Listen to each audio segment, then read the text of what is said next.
ఇవన్నీ కూడా ప్రజలు గమనిస్తా ఉన్నారు. అంటే సార్ ఇప్పుడు ఒకటి రెండు విషయాలు ఇక్కడ.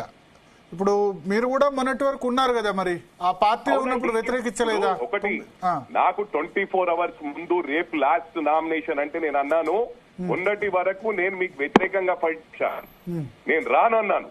వాళ్ళు బతిల్లాడి లేదు, స్టేట్ సపరేట్ అయింది, తప్పకుండా మాకు అలాంటి ఫీలింగ్ లేదంటే ఆ రోజు పార్టీకి వెళ్ళడం కూడా నేను తీసుకెళ్లి కేసీఆర్ గారికి ఇంట్రడ్యూస్ చేశాను. వీళ్ళు గుంటూరు జిల్లా వాళ్ళు, వీళ్ళు నెల్లూరు జిల్లా వాళ్ళు, వీళ్ళంతా నాకు అవుట్ రైట్ పనిచేశారు, నాకు ఇలాంటి ఫీలింగ్స్ లేవు, అందరికి కలిసి అంటే లేదు, మాకు పాలకులకు వ్యతిరేకం తప్ప ఎవరికి వ్యతిరేకం కాదన్నారు. అంటేనే నేను జాయిన్ అయినా. ఈ రోజు ఏమంటున్నాడు మళ్ళా, ఆంధ్ర తెలంగాణ ఫీలింగ్ ఏం రా, మీరు ఇక్కడ బతుకుతున్నారంటే వాళ్ళ మంత్రులు, మాజీ మంత్రులు ఏ విధంగా మాట్లాడుతున్నారు మీకు కనిపించలేదా అండి? కేసీఆర్ కేటీఆర్ నుంచి ఎక్కడ స్టేట్మెంట్ రాలేదు ఆంధ్ర వ్యతిరేకంగా, ఆంధ్ర వరకు వ్యతిరేకంగా ఎక్కడ రాలేదు కదా. డైరెక్ట్ ఓపెన్ గా వాళ్ళే పంపిస్తారండి, వాళ్ళంతా ఎన్నుకుండే ప్లే చేస్తా ఉంటారు. ఇమీడియట్ సస్పెండ్ చేయమని మన అలా మాట్లాడిన వాళ్ళని, అది పద్ధతి కాదు కదా. అది ఎంతవరకు రైట్? రోజు మీడియాలలో వస్తూనే ఉంది, అరే ఇట్లన్నావు రా నువ్వు, మా టీవీలను దమ్కి ఇవ్వడము, ఏబిఎన్ రాధాకృష్ణ గారిని దమ్కి ఇవ్వడం ఎంతవరకు రైట్? ఇది ఏదైనా ఉంటే పర్సన్ తో మాట్లాడాలని కానీ మొత్తం ఆన్సర్ ఇన్వాల్వ్ చేయడం ఎంతవరకు రైట్ అండి? అంటే ఆ సంస్థలు తప్పుడు పార్టీ పెట్టి కదండి.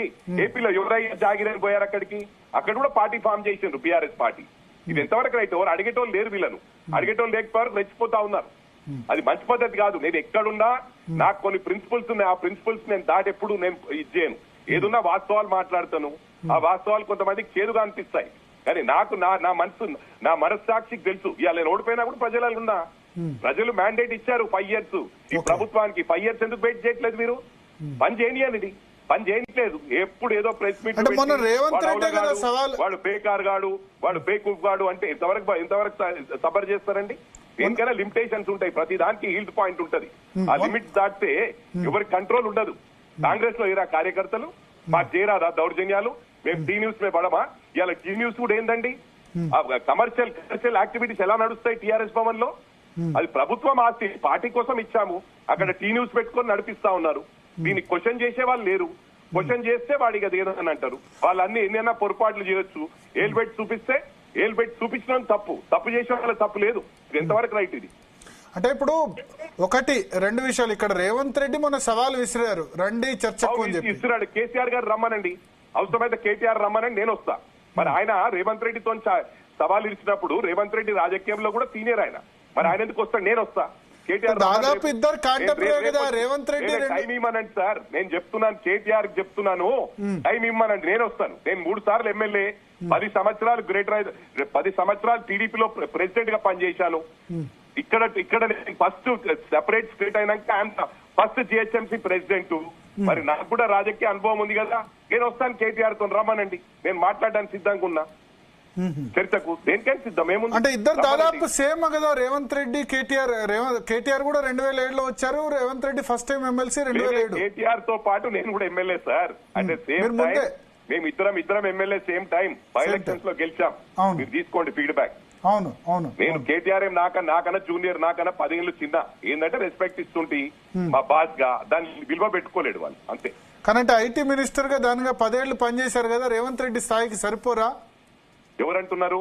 రేవంత్ రెడ్డి స్థాయికి కేటీఆర్ సరిపోరా ఐటీ మినిస్టర్ గా? కేసీఆర్ గారు లేకపోతే కేటీఆర్ గారు రావచ్చండి. కేసీఆర్ గారు ఉన్నప్పుడు అతను మన జీతం తీసుకుంటున్నాడు, ప్రజల డబ్బు తింటా ఉన్నాడు, మంత్లీ శాలరీ తీసుకుంటున్నాడు. ఎందుకు రాడు? రావాలి కదా, వచ్చి మాట్లాడాలి కదా, ప్రజలలో ఉండాలి కదా. ట్రైన్ యాక్సిడెంట్ అయితే రాడు, అక్కడ ఏది కొండగట్టులో ఇన్సిడెంట్ జరిగినప్పుడు ఎంతో మంది చనిపోయినప్పుడు అక్కడ రాలేడు, ఎక్కడికి రాడు. ఇవాళ వీళ్ళు గేట్ లోపలి కూడా రానియకపోతుంది. ఇవాళ చిన్నోని పెద్దోని కూడా జాయిన్ చేసుకోవడానికి సిద్ధంగా బావమరుదులు ఇద్దరు టీఆర్ఎస్ భవన్ లో రెడీగా ఉంటున్నారు. అంటే వాళ్ళు ఏ స్థాయికి దిగరు, అంటే వాళ్ళు అవసరం ఉంటే ఏదైనా చేస్తారు, అవసరం అయిపోగానే మళ్ళీ ఎవరిని గేట్ లోపలి కూడా రానియరు. మళ్ళీ అదే వాడుకోవడం కార్యక్రమం ప్రారంభించారు. ఉద్యమకారులందరూ రోడ్డు మీద తెచ్చిండ్రు. ఎప్పుడు ఎన్ని 100 సార్లు చెప్పిన ఆయన ఉన్నప్పుడు, అరే వాళ్ళకు ఏదైనా చూపించండి, వాళ్ళకి పదవులు ఇవ్వండి, ఫిక్స్ డిపాజిట్ చేయండి అని ఎన్నిసార్లు చెప్పినా. ఛాలెంజ్ చేస్తా, ఉద్యమకారుల గ్రేటర్ హైదరాబాద్ లో ఎంతమంది ఉన్నారో అంతమందికి తెలుసు. అందుకే నాకు వ్యతిరేకంగా మాట్లాడరు. అరే మైనంపల్లి ఏదున్నా న్యాయంగా మాట్లాడతారని చెప్పి, లేకపోతే ఇవాళ ఎంతో మంది మాట్లాడుతున్నారు. మైనంపల్లి ఉద్యమకారులకి న్యాయం చేశారా అంటే? మీరు అది కాదండి, నేను ఎప్పుడు కూడా న్యాయంగా మాట్లాడుతూ. ఇంకొకటి సార్, మీరు ఒకటి గమనించాలా, ఉద్యమం సమయంలో నేను మెదక్ నుంచి 2 సార్లు ఎమ్మెల్యే అయ్యాను. అంటే ప్రజలందరూ ఆదరిస్తే, అన్ని పార్టీలు ఆదరిస్తే నేను ఎమ్మెల్యే అయ్యాను.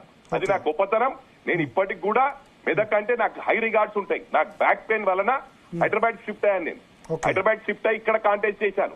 నేను అప్పుడు ఉన్నప్పుడు 450 kilometres every day I use to go.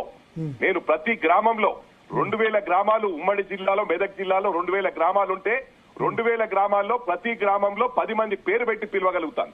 I got my నా ఓన్ క్రెడిబిలిటీ ఉంది. నా సొంత డబ్బులు వేలాది బోర్లు వేయించిన, మోటార్లు ఇప్పించిన, ఎన్నో సోషల్ యాక్టివిటీస్ చేశానండి. I got 2 international awards. అమెరికాలో కూడా సెనేట్ హౌస్ లో they felicitated, senators has felicitated me. నా గొప్పతనం నాకు చాలండి. నేను నా కార్యక్రమాలు, నేను చేసిన కార్యక్రమాలు ఎవరైనా వస్తే ఛాలెంజ్ చేయమనండి. కేటీఆర్ మాట్లాడతా, నేను నువ్వెన్ని చేసినావు కార్యక్రమాలు, నేనెన్ని చేశాను, నా సొంత డబ్బులతోని, నా ఫ్రెండ్ సర్కిల్ డబ్బులతోని ఎన్ని సర్వీసెస్ చేశానో, ఎంతమందికి హెల్ప్ చేశానో రమ్మనండి. దాన్ని ఛాలెంజ్ చేయమనండి. నేను ఇది పడగొట్టినా, అది పడగొట్టినా. ఇలా లక్షల కోట్లకి వెళ్ళిపోయారండి వాళ్ళు. యూ హ్యావ్ టు ఇమాజిన్, లక్షల కోట్లకి వెళ్ళిపోయారు. ఫస్ట్ వాళ్ళ పరిస్థితి ఏముండే అది అందరికి కూడా తెలుసు. రబ్బర్ చెప్పులు ఉండే, డబ్బులు లేకుండే. అదే పాస్పోర్ట్ బ్రోకర్ వాళ్ళ నాన్న, వాళ్ళ గురించి నేనేం మాట్లాడాలా? దుబాయ్కి పంపించడానికి డబ్బులు తీసుకుంటుండే. ఒక 500-600 హోటల్లో ఉంటుండే. ఒకటే డ్రెస్ తోని సూట్ కేసు, చిన్న సూట్ కేసు, బ్రీఫ్ కేసు పట్టుకొని పోయి బిల్లు కట్టకుండా నెల నుండి ఆ సూట్ కేసు అక్కడనే వదిలిపెట్టి వెళ్ళిపోయిన చరిత్ర వాళ్ళది. వాళ్ళకు నేనేందంటే చెప్పేది.